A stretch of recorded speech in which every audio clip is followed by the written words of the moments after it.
ഗർഭാശയ മുഖ ക്യാൻസർ, അതായത് സെർവൈക്കൽ ക്യാൻസറിൻ്റെ 100% കോസേറ്റീവ് ഫാക്ടർ എന്ന് പറയുന്ന ഹ്യൂമൻ പാപ്പിലോമ വൈറസ്. ഈ ഹ്യൂമൻ പാപ്പിലോമ വൈറസ് എങ്ങനെയാണ് നമുക്ക് പിടിക്കപ്പെടുന്നത്? അത് ലൈംഗിക ബന്ധത്തിൽ കൂടെയാണ് ഹ്യൂമൻ പാപ്പിലോമ വൈറസ് ഇൻഫെക്ഷൻ വരുന്നത്.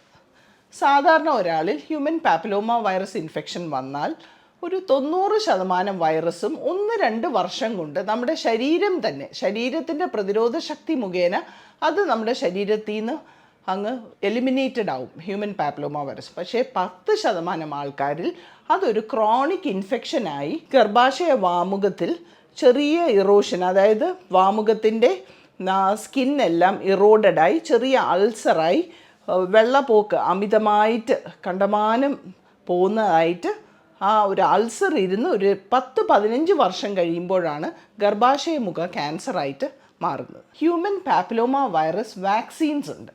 ആ വാക്സിൻസ് മുഖേന നമുക്ക് സെർവൈക്കൽ ക്യാൻസർ പ്രിവെൻറ്റ് ചെയ്യാൻ കഴിയും.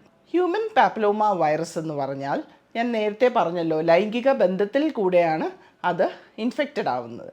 അപ്പോൾ കുട്ടികളിൽ, അതിൽ അഡോളസൻസ്, സെക്ഷുവൽ ആക്ടിവിറ്റിക്ക് മുമ്പേ ഈ വാക്സിൻ കൊടുത്താലേ ഏറ്റവും ഇഫക്റ്റീവ് ആവുകയുള്ളൂ.